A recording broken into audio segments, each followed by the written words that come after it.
So thank you all so much for joining us tonight on behalf of Decoding Dyslexia North Carolina. I want to welcome you to tonight's workshop for parents, families, loved ones with our special guest, Joan Green. Joan is a certified speech language pathologist, a technology consultant, a private speech therapist, and she is the founder of Innovative Speech Therapy.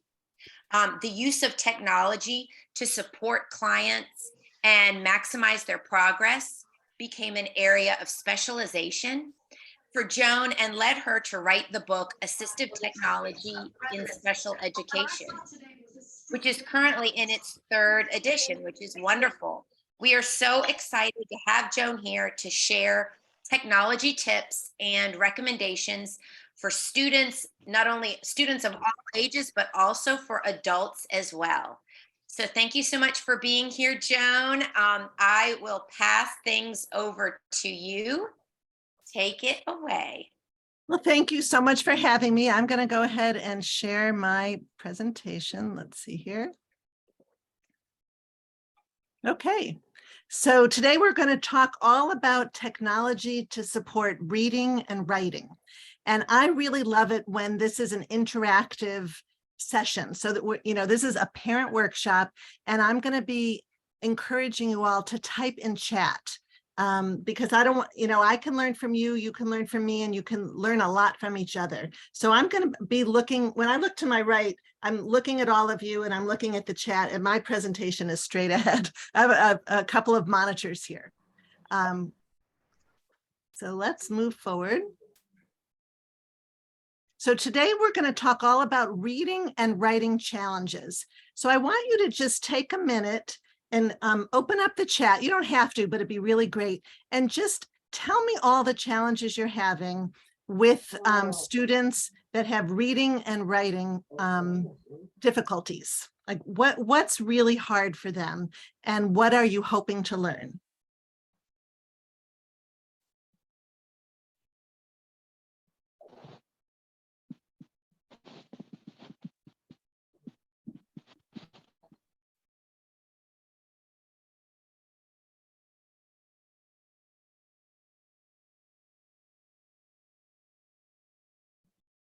Is anyone typing?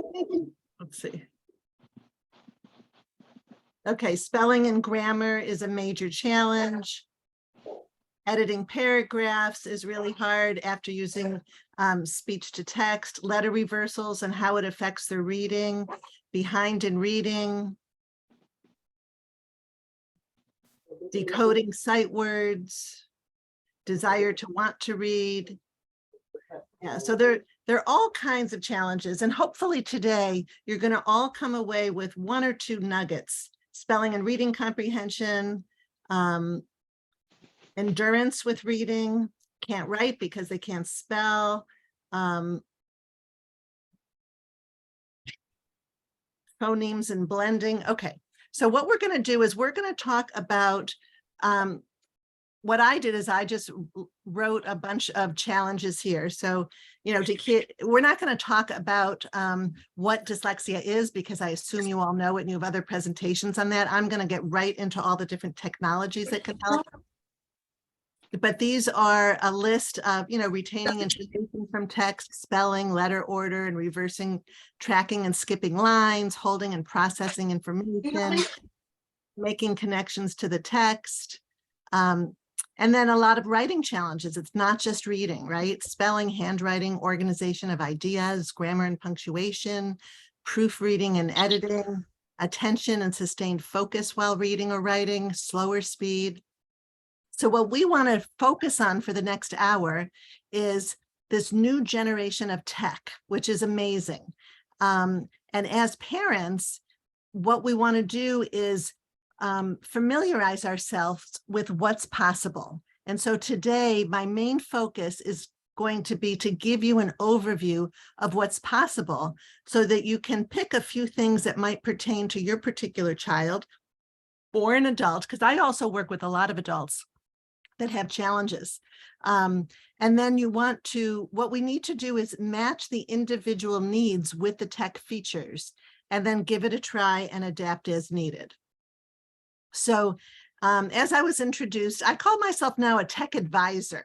I am a speech language pathologist and I'm an assistive technology specialist, but now I feel that I'm more than anything, I'm a tech advisor.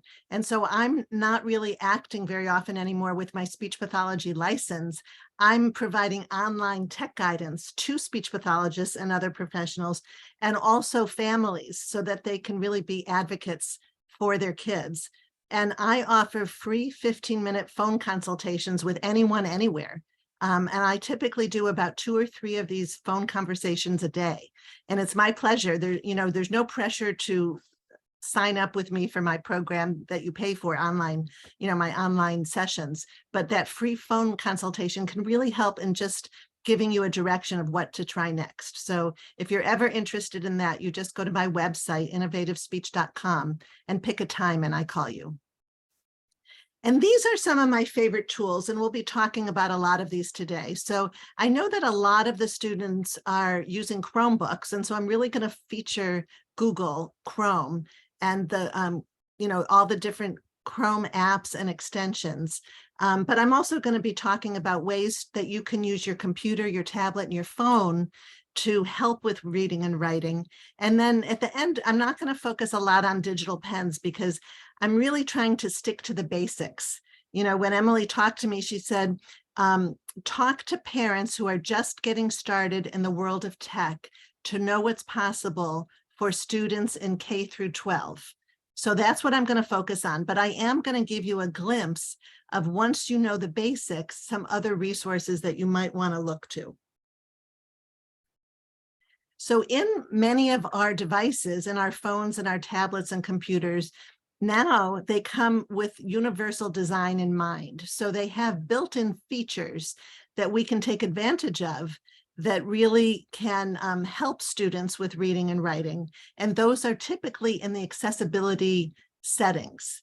And if you want to get into really learn more about this universal design, where these products are built with users of different abilities in mind, you can go to cast.org and learn a whole lot about it.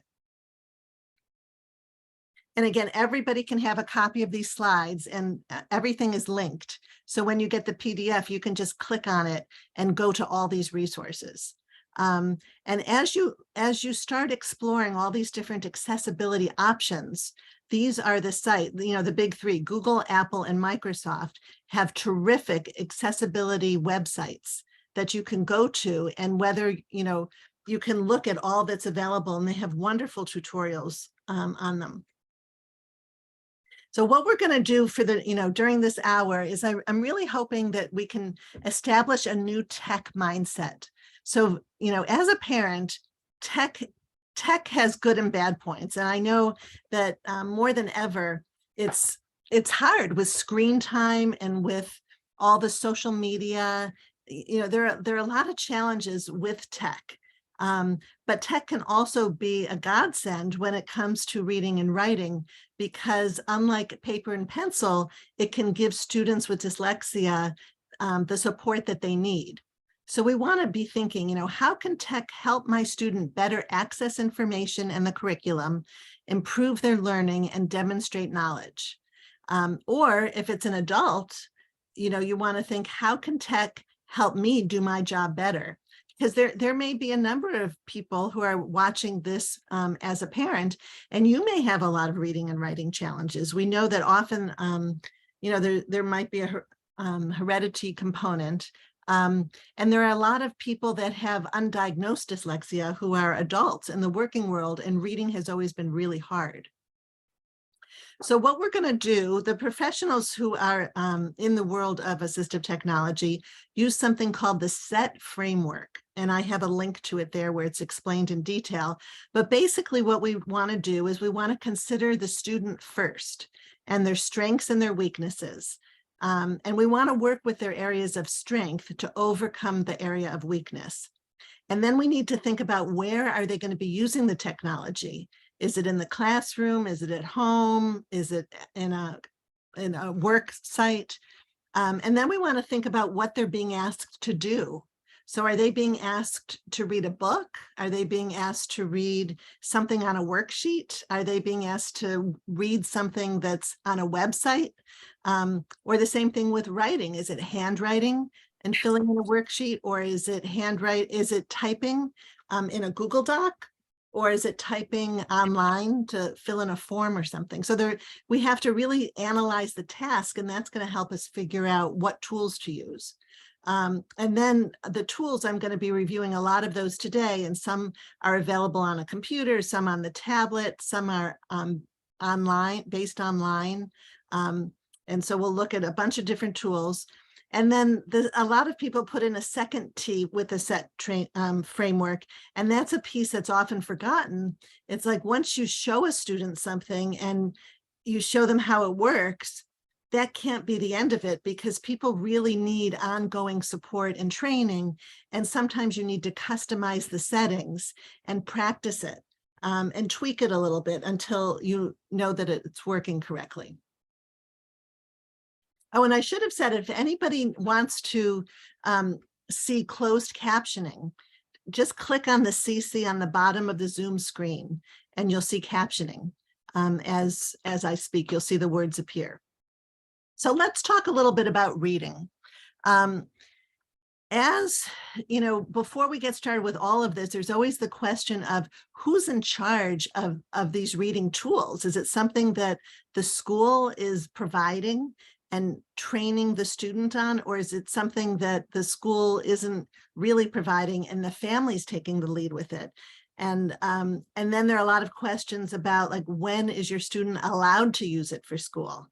And so we can have some discussion. Every school system handles things differently.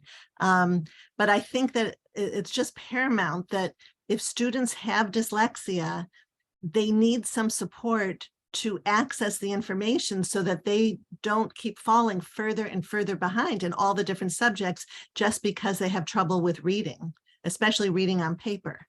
And so we need to set them up for independence. I work with kids all the time who are in high school and college, and they have people read out loud for them. They have their parents read out loud for them, or somebody's hired to read out loud for them. And I always want, as soon as I show them all these amazing tools that can read out loud, they just can't believe that they hadn't been exposed to this earlier. So I'm hoping that, I'd love to have this talk, because if anyone learns something new, just one or two small changes can really make a huge difference for the student. I'm not going to really be talking today about how to improve reading with Orton Gillingham and the, tactile approaches. That's a different presentation. I'm going to be talking about the technology to support reading by listening and by, with some other tools. So I have 10 tech tips, and we're going to go through the 10 tech tips. And I'm monitoring the chat so that if anybody has questions at any time, feel free to type them into chat. And if it has, and Emily, you're welcome to, speak up if you see something that I'm missing. And if it relates to the area that we're talking about, I'll deal with it then. I'll talk about it then and answer the question. And if not, we can hold those. And, I don't want to get too scattered in my approach, because I have a lot to tell you today or to share with you. So the first tech tip is using text to speech. And please share in chat if anybody has used text to speech. So that's having the text read out loud. And I'd love to hear from you what's worked or what hasn't worked for your student and what you've been exposed to. Text to speech is something that is free and included on all computers, phones, and tablets. So it's something that I think all students should become savvy with. People should know how to use text to speech on all of their devices and in browsers and in Microsoft Word and in Google Docs. They should know how to do that, because they have to be their own self-advocates, especially as they age out of school. Or not all teachers know about all this stuff. So sometimes I work with families to empower the kids at home, and then they go home and then they go to school and share what they've learned with their class and with their teachers. Okay, So Donna says that that her daughter has used text to speech, but you still have to proofread. Well, this isn't speech to text. This is text to speech. So this is reading aloud what's on the computer, and it changes depending on the device, the operating system, and the format of the material. So I'm going to go through different ways that you can have things read out loud on the different devices. And so most schools are using Chromebooks. And so there's a feature in a Chromebook that's called Select to Speak. And so basically you listen to it and the words are highlighted, and you need to enable it in the system settings. And the way that you get to all the settings on a Chromebook is you look at the time on the bottom right corner and you click on that, and then you go to accessibility and you manage those features and enable Select to Speak. I'm going to show you a short video that's going to show you how to set this up. I'm not going to go over in detail how to do it on all the devices, but my sense is that most students are using Chromebooks. And so after it's enabled, what you do is you highlight words to be read aloud or paragraphs, and then you press search and S, and you can have it read out loud at a speed and using a voice that you've chosen. Okay, so let's take a look at that. Here's a little YouTube video on it. And again, wait, what? Sorry. Here's a little YouTube video on it that I want to show you.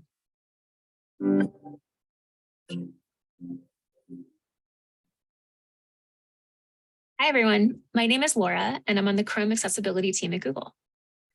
In this video, we'll dive into how to use the Select to Speak feature on your Chromebook. To provide a bit of background, we currently offer 2 different features for text-to-speech within your Chromebook accessibility settings. First, we have the Chromevox screen reader, which is a full system screen reader that you can turn on at any time by pressing Control-Alt-Z as in zebra. Chromevox speaks every time you move your focus, and you can also use it with a refreshable braille display. Chromevox is most beneficial for anyone with more significant vision loss. We have other videos in this series that dive deeper into Chromevox, so if you're curious to learn more, definitely check those out. Separately, we have our Select to Speak feature, which makes it possible for you to hear only certain text spoken aloud on the screen, kind of like on-demand text-to-speech. This can be useful for anyone like me who is low vision, or anyone who simply benefits from both listening to text spoken aloud while visually reading it. It can be helpful to anyone with reading or comprehension challenges, new language learners, or many others. Let's turn this feature on and take a look at the different ways to use it. To turn on Select to Speak, I'll navigate to the Chromebook settings by opening up the system menu and clicking on the settings button. If you choose to navigate here by keyboard, you can do so by pressing Alt-Shift-S, pressing Tab to get to the settings button, then pressing Enter. Next, I'll type accessibility into the search field, then choose Manage Accessibility Features. Now that I'm in the list of Chromebook accessibility settings, I'll head to the text-to-speech section and turn on Enable Select to Speak. Now let's look at the different ways to use the feature. I'll head to Google's accessibility website, google.com/accessibility, to explore. The first way I can use Select to Speak is to hold down the search key and then use the touchpad or mouse to click and drag a box around the content that I want read aloud. For reference, I like to hold my thumb down on the touchpad and use my index finger to then drag a box. If I just want to read one line aloud, I can hold down search and then just click that line. Everyone should be able to access and enjoy the web. I can press Control to stop speech at any time. A second way to use this feature is to use the Select to Speak button that appears in the lower right of the screen when the feature is on. It looks like a little sound icon with audio waves. I can click or tap that button with my finger and then similarly use my touchpad to drag a box, or even use my finger to drag a box if I'm on a touchscreen Chromebook. Developers and publishers. So I'm not going to play the whole thing, but you have the link and you'll be able to go through that. So that's just introducing you to getting started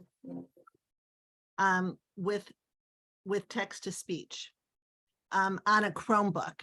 It's also possible to turn on text to speech or read aloud function on all your devices. So the iPhone has speak selection and speak screen. And so you would go into the settings menu and go to accessibility and spoken content and go through it that way. And so here's just a picture. Again, you're going to have access to all of this. And then if you're on a Mac, you can go to the little apple up in the top left-hand corner and go to the Apple menu and system preferences, then accessibility, and speak selected text when the key is pressed. And then what you do is you select the text, you highlight it, and then you press Option plus Escape, and it will read aloud for you. You know, and again, on Android phones, there's something called Select to Speak, and you'll have the instructions here. So that's the basic. It's not my favorite way to read text aloud. I don't love the voices, but it is very handy on all of your devices to be able to read text aloud, listen to text aloud. The second tip that I want to talk about is how to customize the view in your browser. So often we go to websites and they're just a mess. They're cluttered with ads. They have really small print. They might have color that's not easy to see. And so a lot of times students with dyslexia, if you can get rid of all that clutter and just focus on the content, it really helps them. So there is something called the reader view, which is, it's not available for all websites, but it's available for most websites. And it's built into Safari, Edge, and Firefox. And so if you're on your phone and you are in Safari, it's often there. You'll see a symbol for reader view. And if you click on that, it will magically on your phone or on your Mac, get rid of all the clutter. And so that, and in Edge, it works really well too. Chrome doesn't have that. They have a sort of an experimental version of it, but they do have something, a Chrome extension that used to be called Mercury Reader. Now it's called the Postlight Reader extension, and it's that little rocket ship. And so that's, most students I know are in the Chrome browser. And so that's what we use. It's a free extension that you can use. And whenever you see that big A, little a, dive into that a little bit, because often that's showing you how you can change the view with the font. And so there's a question, are some students' texts on Chromebook already? I don't really understand that. Sorry, I don't understand the question. So where you get these things are from the Chrome Web Store. And so you can go to chrome.google.com/web store to find these. And if it's a personal account, you can just go, and as long as you're signed into the browser, you can add them to your profile. Sometimes the schools really control what extensions are available in the school account. And some schools are loose, you know, let you add your own, and some don't. So this is what it looks like when you're using that Postlight Reader. And so I gave you the link of the news article that I went to, and you can see here, I wanted to read an article, but it's, you know, I click on the article and then this is what opened up, and it's just so cluttered. It's hard to even see what you're supposed to read. And then I went to the top up here and I clicked on the icon, this extension up here. And then this is what it looks like. And so decluttering the screen can really help. And then it's a little hard to see, but right here, there's a little gear for settings. And if you click on that, you can pick, you know, what type of font, how large you want the font, and, you know, you can customize it. Not a ton, but enough to make it much easier to read. All right, tech tip number 3, Chrome extensions. So I showed you a little bit about the Chrome Web Store, and there are a lot of Chrome extensions that are fantastic. I'm going to highlight 2 of them and spend most of my time on the first one. You read and write for Google. And so let me know, I'm just curious, who has access to read and write for Google, whose student has access? Because if I had to pick one Chrome extension, that would be it. And a lot of schools are providing that for students. I know where I'm in the Montgomery County school system in Maryland, and they now provide it to everybody, which I think is amazing. It used to be that you had to qualify, you had to have dyslexia or dysgraphia or something else and get special permission to use it. And now they just make it available for all students. and co-writer is also really good. And so this is what Read and Write, it's by Text Help, looks like. On the bottom, you'll see this bar. And so when you click on the extension, that bar opens up and it has all kinds of functionality for reading aloud and looking up words. You know, you can use dictation, you can highlight words in different colors and pull them out into a Google Doc. And it works on a Mac, a PC, or Chromebooks in the Chrome browser. And it's really fantastic. If as a family you purchase it, it's $150 for a person. Teachers can get it for free and schools get special pricing. So I'm going to show you just a little clip just so you can see it in action.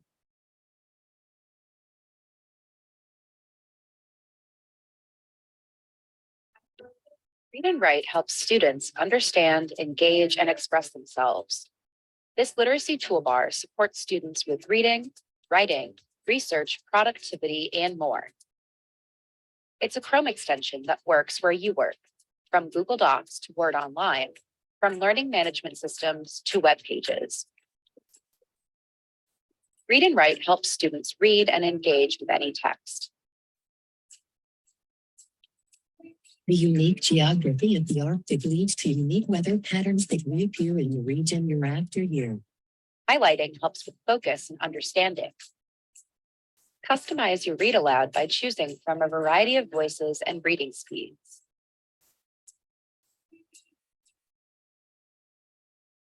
Dictionary and picture dictionary features help with vocabulary. Noun, a mechanical device that rotates to push against air or water.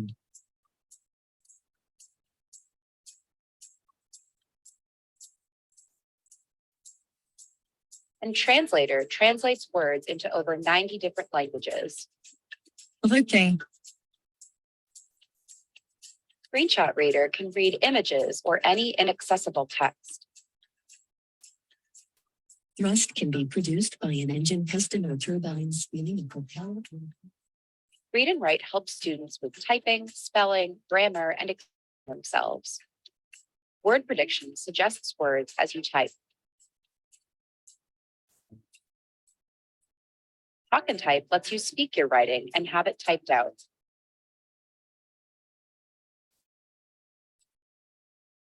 Check It checks for spelling, grammar, and confusable words in your writing.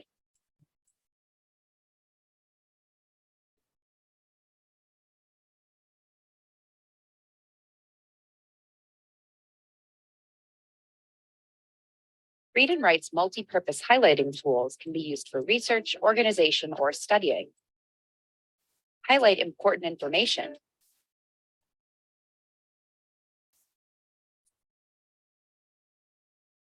And collect it into a doc.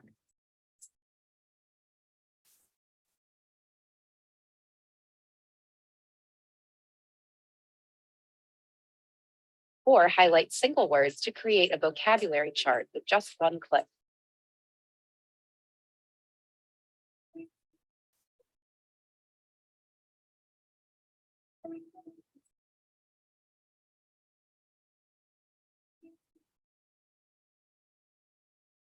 The Simplify tool removes distractions from web pages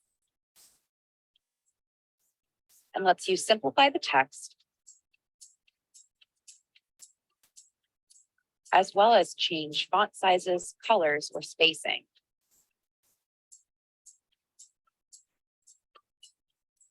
There's so many features to explore on the Read and Write toolbar.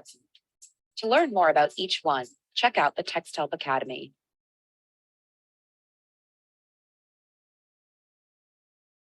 So that's a Read and Write for Google is a fantastic extension, and definitely my top pick, you know, especially for middle school and older. Sometimes I like co-writer for the elementary school kids.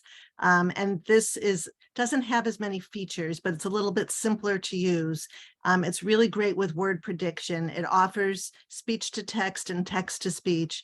And you can also input certain academic vocabulary so they show up in the word prediction more. And Don Johnson is the company that produced it, and now they've joined forces with Text Help. So they're really both from the same place now, which is interesting. So these are really terrific tools to help with writing. Well, that co-writer is really more for writing. Okay, and then so we're talking about I put just different, more Chrome extensions. And so I listed a whole bunch of Chrome extensions that I really like, but it goes beyond this hour presentation. But along the left, you can see there are a lot of really great Chrome extensions. Read Aloud is a free extension that just does what it says, read aloud. So Read and Write for Google also has a free version that will read aloud. And I prefer that. The premium version is where you get a lot of those other features that were demonstrated in that video. The Beeline Reader is really great for people who have trouble with scanning across the page, because what it does is it changes the color along the line. So students that are skipping lines, that's a good extension to look into. And then there's Grammarly for spelling and grammar. I'm going to talk about Mote later, but that's speech to audio. Orbit Note reads PDFs. Equatio is really great for higher level math. So there are a lot of them here that are great. And I think that it just depends what you're allowed to use in school. And if parents explore at home and find something that's really helpful, maybe the schools will allow the student to use it. All right, tech tip 4. If you're in the Windows world, I realize not everybody is in the Google world. I really encourage you to explore Immersive Reader. That's something that's included in Microsoft Office 365, and it offers a lot of features.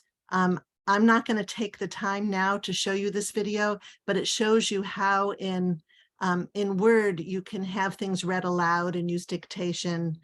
It's terrific. Use Immersive Reader in Word to improve your... I didn't mean to show that. Okay. So there are a lot of reading tools in Word. I've just found that a lot of schools aren't using Microsoft. They're using the Google tools. So I'm not going to review that. But if you're an adult that really wants to get into that, there's the link. And I see a question. Have you found that most schools will add these Google and/or Chrome extensions to IEPs? I found that in the IEPs, I think that rather than name an extension, they're naming features that the student needs access to in order to read and access the curriculum. So I don't know that they're adding the specific name of the extension, but just the features that you need for the student to succeed. But others, feel free to answer the question. And in your experience, do your IEPs name the extensions? All right, tech tip 5 is exploring digital libraries. So now we're talking about books. We want to help students access books to read. And there are a lot of digital book libraries. Tar Heel Reader is a free library when you're working with beginner readers. So they have a lot of books that have pictures, and you can pick the Lexile, I believe, the level that you want to read. And it's really an easy reading level, but there's some there that are appropriate for adults or older students that have a lower level of reading. So that's something to check out. There's also Bookshare, which I think is underused. I think more students should have access to Bookshare. It's free for all US students with a documented print disability. And it uses text to speech, but the voices have gotten better and better. And I'm going to show you a little video about the new reader that they have. And then the other digital library that I want to mention is Learning Ally. And so a lot of students prefer Learning Ally because it uses human narration. And again, you have to qualify with a print disability. I know a lot of schools, if you have documented dyslexia, they will provide Learning Ally.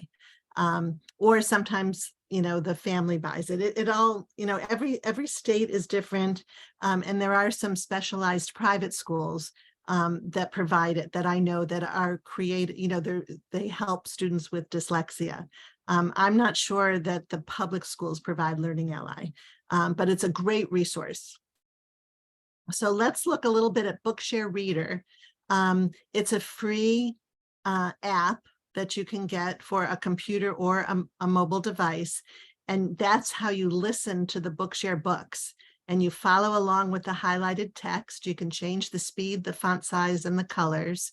And it has, you navigate by page and chapter. It saves your spot. So you pick up where you left off. It can read Math ML out loud on a computer.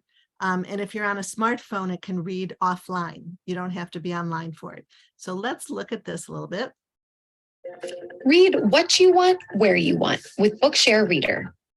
Bookshare Reader opens the door to millions of ebooks in easy-to-read formats and lets you read in ways that work for you. Listen to books in high-quality audio. Follow along with karaoke-style highlighting. Adjust reading speed, voices, fonts, and colors. Read and access math equations using MathML. X subscript 1 baseline plus 457 X subscript 3 baseline negative. Download books and read offline on smartphones and tablets. Stop reading and pick up where you left off across devices. Available on web browsers, iOS and Android tablets and smartphones, and Alexa-enabled smart speakers.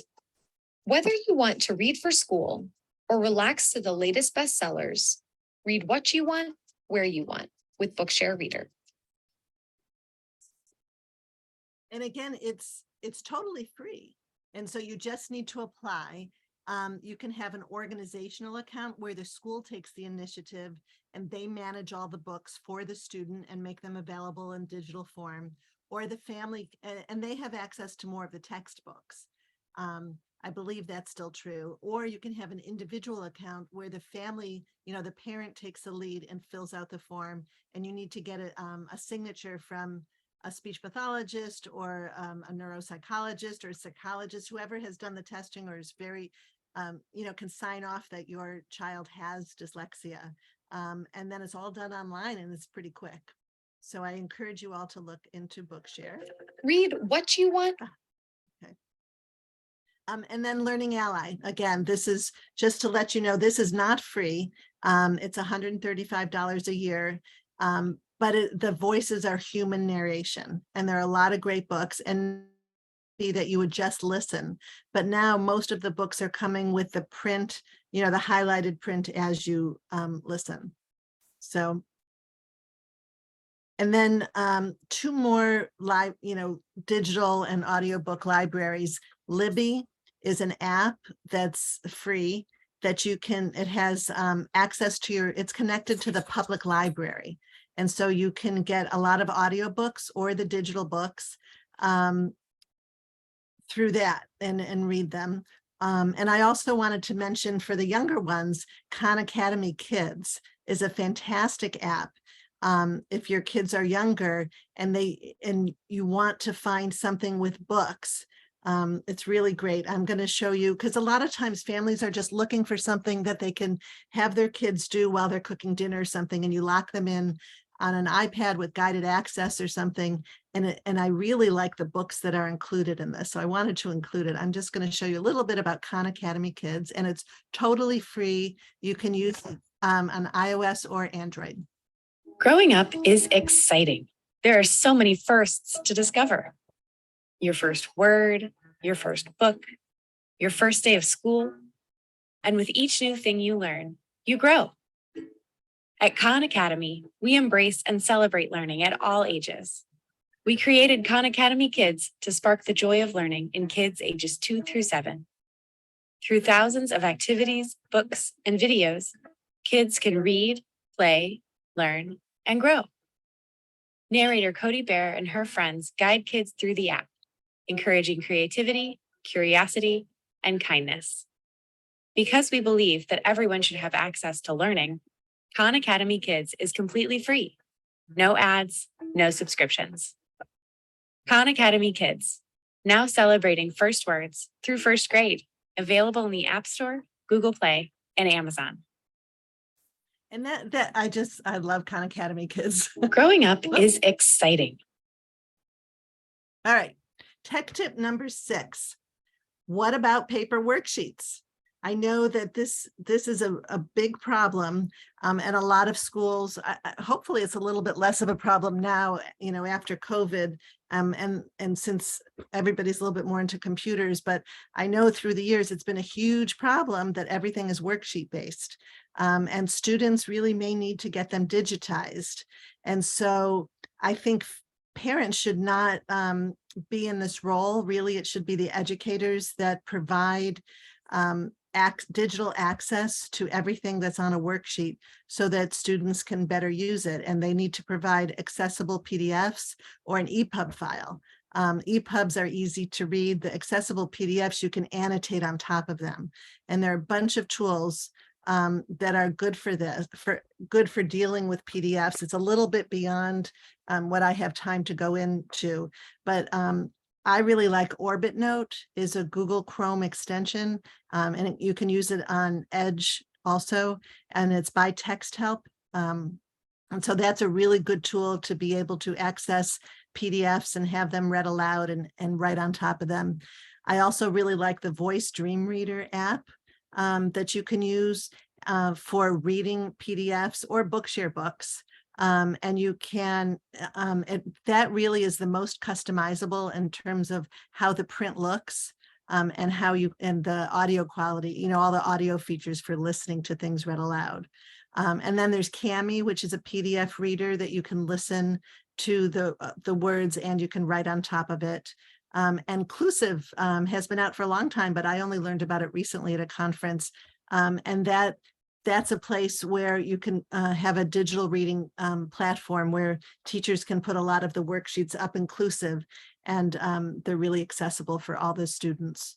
And I put a note here that I think if worksheets are scanned, you want to make sure that they're accessible so you can select the text. You don't want to just use a camera and take a picture or a photocopy and try to change it into a PDF, because then it's not going to be accessible. It's not going to be able to be read aloud unless you use a special tool that will use optical character recognition.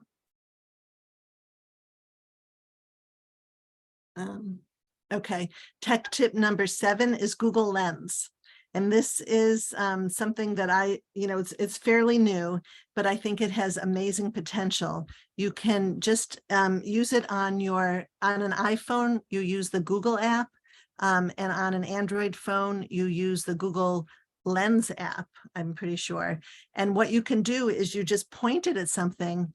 You can point it to text and it just reads it aloud immediately. It's really amazing. So if you're out and about, you can point it, you can open up your Google Lens and you can point it at something and then touch the little image there, and then you can ask it to read aloud. And it will. It's just very cool. So that's something for people who are out in the world and want things read aloud. That might be a real game changer. Okay, now we're going to talk about writing. So writing challenges.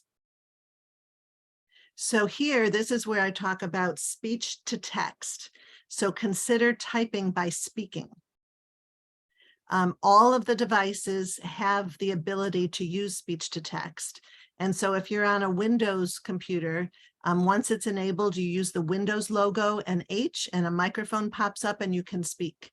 On a Mac, you can press the function key twice, and then the microphone pops up and you can speak. So anywhere that you can type, you can talk and have the words.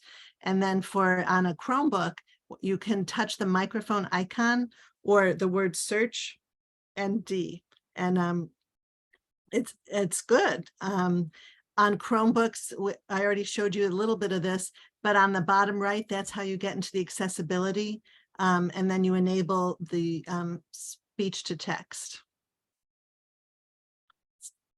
And so in Chrome, once you enable dictation, then what you do is you press search plus D and the microphone opens up and you can start speaking. So on all phones and tablets, there's a microphone that's part of the keyboard, the on-screen keyboard. And so a lot of people don't realize that. You can just, wherever you would normally type, you can speak. And so some students, what they end up doing is if they have a Google Docs or something, and maybe they're using a desktop computer and it doesn't have a microphone, they can open up their phone and dictate and have the Google Doc opened up, you know, on both devices, and you can see the words on your computer that you dictate into your phone.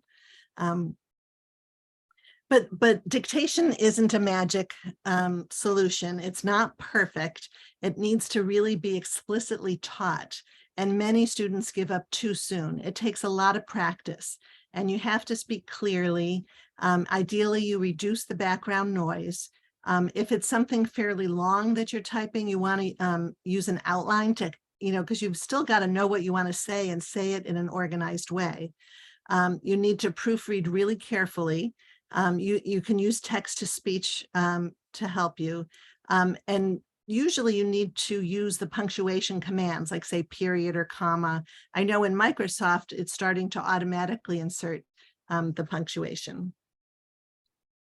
A really good way to use dictation is the voice typing tool in Google Docs. And I'd say that's probably the most popular. So if you go to the tool menu in your Google Doc, and then here you've got the toolbar, and then it drops down, and right here is voice typing. So you click on that, and then the microphone pops up and you start talking. And for some students, they get the knack of it right away, and for others, it takes a lot of teaching. But for some students, if that really helps them get their thoughts out better.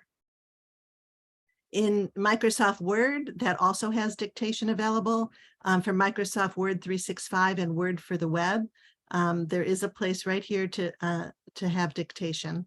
But it doesn't work for everybody. Some people have really, big accents that the computer doesn't understand, or they don't have clear enough speech, or their speech is just, not fluent, and it's causes more problems than it helps. So sometimes you want to use speech to audio, which is tech tip number 9. And so with that, you want to create an audio recording. So it's not going to show you the text. You're just going to get a sound file that then somebody could listen to, but it's at least another way to demonstrate knowledge. And so this is called Mote. And so it's a really great tool, and you can use it in Google Docs, Drive, Slides, Sheets, Forms, Classroom, and Gmail. And you can use it one of two ways. One way is that the teacher can use Mote to have an audio file of instructions, or they can offer feedback on something that the student did, or it can be used to have the student demonstrate knowledge or answer the questions. I have a little video to show you. Welcome to Mote, the #1 choice for educators all over the world that are using their voice to level up learning in some amazing ways. Let's take a look. Thousands of teachers are leveraging the power of voice to strengthen relationships between themselves and their students. This means that when they leave feedback, their students are much more receptive than they might be if it was just text. Not only can you leave these voice notes in the body of a Google Doc, but you can also jump in and leave them as a summative comment as part of a Google Classroom assignment. Seamlessly integrated into Google Classroom, Mote allows all educators to leave a single voice note as whole class feedback, saving time and maximizing impact. Providing audio integration across Google Workspace, we are proud to provide easy support for IEP modifications in Google Forms. With all of the features of Mote Unlimited at your disposal, you'll soon find out why Mote has become the first choice for thousands of teachers looking to accelerate learning, having seen the confidence of their students skyrocket. If you've ever wanted to level the learning playing field with the voice, you'll be delighted to know that Mote makes it uniquely possible to embed audio into Google Docs, Google Slides, and Google Sites. Every educator knows that human connection is an essential part of every learning community. Let's jump in and take a look at how Mote can help. In everything from Google Docs to Gmail, using our voice instead of text helps to alleviate any concerns that we may have regarding tone and the possibility of being misunderstood. Or maybe you'd like to use audio to inject a bit of your own personality into a Google site. No problem, and yet another reason to jump aboard the Mote boat. Mote has proven the ideal solution for language learning across the globe. Yeah, I'm going to let you watch the rest of that on your own, but I'm very impressed with Mote.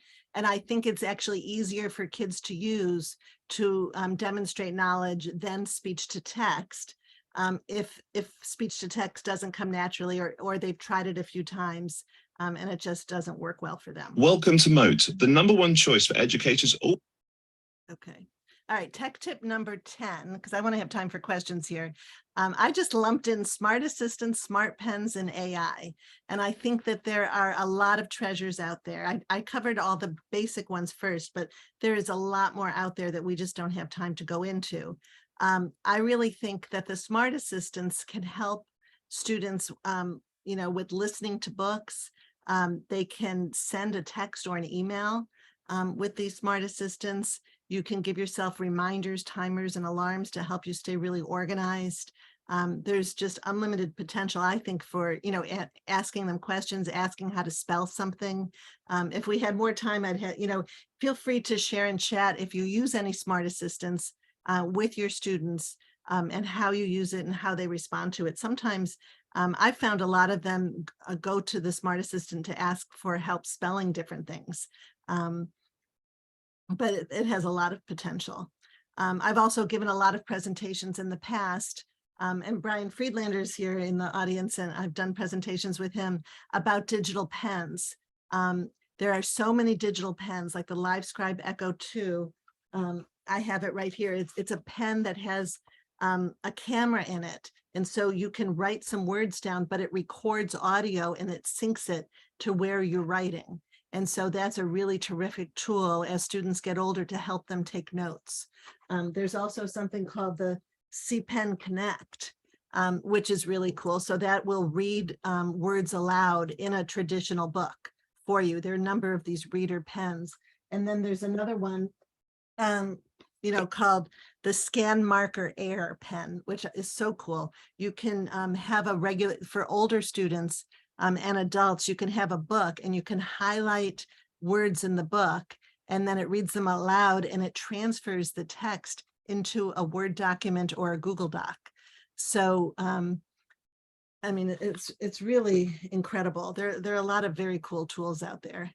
And then for older students or adults, when they're taking notes, especially in college, Otter.ai and Glean.co, you can go to these sites and learn about these, but both of them record audio, and Otter AI types everything out and gives a transcript of everything that's said and who has said it.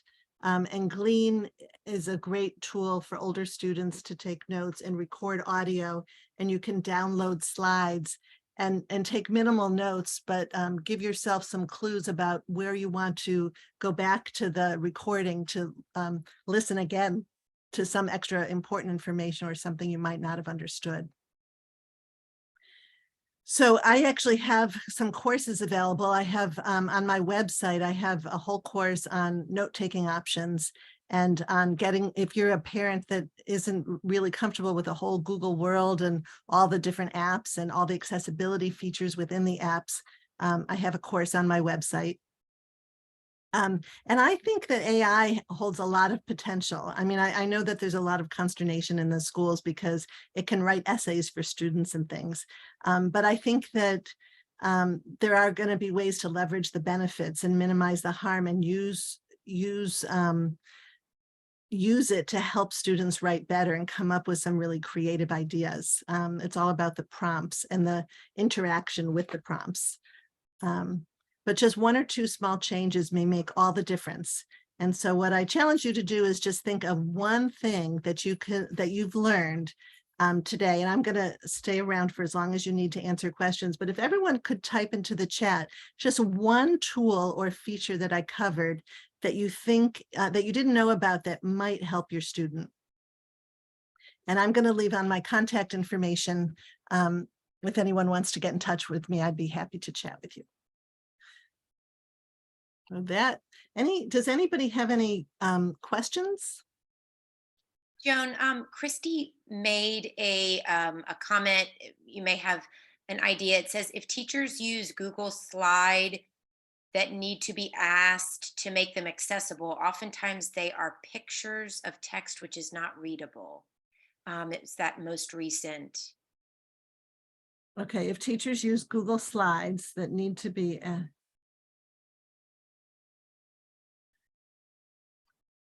I mean, you can turn a Google Slide into a PDF. Yeah, I experienced this with my nephew in high school, that they had all these Google Slides and it wouldn't read because it was just pictures of the text, and it wasn't in a readable form. So they had to do a conversion, but they had to be told, hey, this isn't working. I mean, because I converted my Google Slides into a PDF, and I think they're readable. And that might be a way to do it if the picture will convert to OCR where you don't read. Yeah, I mean, if you download the Google Slides into Google Drive and convert it into a PDF, it's readable. I think you can upload things into Google Drive and it will OCR it, like put in a character recognition. It was kind of to tell other parents, if it's not working, then you need to let the teachers know, because one of the classes my nephew was in, the teacher had just uploaded stuff in a non-readable format. So we're like, this is not working. Yeah. That's it. Any other questions? And then I'll go back and share what people are going to be trying. Was it? Okay, let's see. So these are some things that people are going to look at. Jessica's going to look at the book readers and read and write for Google. The OrCam pen reader. Yeah, I've heard of OrCam. My impression is that that's more for people with visual challenges. Brian, are you still here? Do you remember what OrCam is? I don't know if he's still on. Brian Friedlander was on here, and he's an assistive technology specialist that's more into the pens than I am. But OrCam, I believe it's expensive, I think, and I think it's more for people with low vision. But I don't have firsthand knowledge. I think it was pretty expensive, so I didn't buy it. Susan's going to try Google Lens and read and write for Google. Donna said the note-taking feature for college. Yeah, Glean is great for college. In fact, it used to be that in colleges, people would get assigned another student that would take notes. Like, you'd get a note taker, and then you would get that student's notes. But now they're really trying to use the technology and not use note takers, so that the student can capture the audio and sync it with whatever they write or with slides. And that seems to be working better, or using something like Otter AI that has an instant transcript of everything. But you get it's a lot of audio and recording, and you have to really be careful about managing it all. The different tech pens. Okay. So I realize I covered a lot, but I think that it's really important to just know, to have an overview of what's possible. And hopefully if you get the links, you can, just knowing what things are called, what a feature is called, or what a product is, then you can go on YouTube and try to watch a video, or you can ask, does a school provide read and write for Google or co-writer? And talking about the features of word prediction, or text to speech, or speech to text, or simplifying the text. All of those things can really make a difference. And I think you have to, and students need help exploring all of that and figuring out when to use the tools. And as they get older, you want them to know what features they benefit from, how their brain works, and what they're going to need, because they may need these features forever. And it's fine. I mean, there are plenty of people with dyslexia and dysgraphia that become doctors and lawyers. And I mean, these days, really, the technology has leveled the playing field in many ways. And so I think it's really important to try to improve your skills, and to be able to, go through a lot of training with reading in different ways and approaches. You don't want to give up on that. but at some point you don't want to get further and further behind. And I think kids really deserve to use these tools to help them access the curriculum. Those are the words to use. You want them to access the curriculum and show what they know. And if they can't do it with paper, reading from paper and writing on paper, technology is going to be their friend. Absolutely. Thank you so much, Joan, for all this incredible information. Remember, everyone, I am dropping in the chat box. I did this at the beginning, but again, you have access to all of the slides, which then will give you direct links to all of the wonderful resources for you to explore on your own. I'll also send a follow-up email with a link to access all of these slides as well. Thank you so much for everything, Joan. Were there any other final questions you saw? I don't think so. I just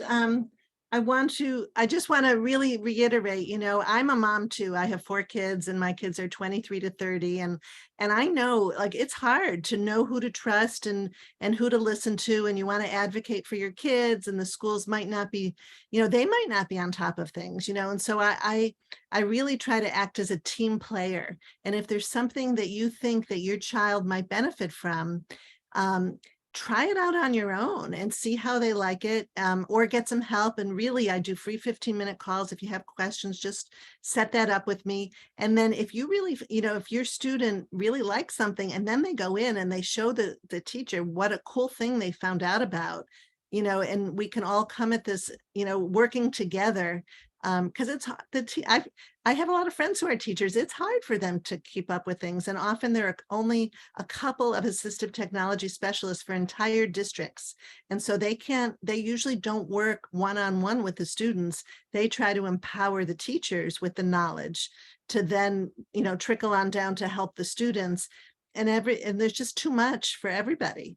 And so I think as parents, we can really help our kids at home and then see where it goes from there. So I try not to say, oh, the school should be doing this and should be doing that. It's really, we're all in there for the kids and trying to work together in a friendly, collaborative way, ideally. Because I know a lot of people come and say, the school has to give read and write for Google access to my kid. And I think every student with dyslexia should have access to that extension. And there are others. There's Read Aloud, there's Kurzweil. So you really talk about the features. That's and what features are they using to provide speech to text and text to speech and other things like that. Thank you so much for empowering us with the names of these items, and so we can start exploring them and challenging us to, I like your idea of just pick 1 or 2 things to explore that might support your child and go from there, because I know it can be overwhelming. But you can reach out through innovativespeech.com and reach out to Joan as well. So I'll make sure everyone has your contact information. Yeah, I'm right with you. I really want to help anybody that I can. Thank you. Thank you so much. So from British Columbia to North Carolina and back, thank you everyone for joining. Joan Green from Innovative Speech and Decoding Dyslexia, North Carolina tonight to explore technology options for reading and writing. Everyone take care and have a great rest of your week. Bye-bye. Thanks everyone.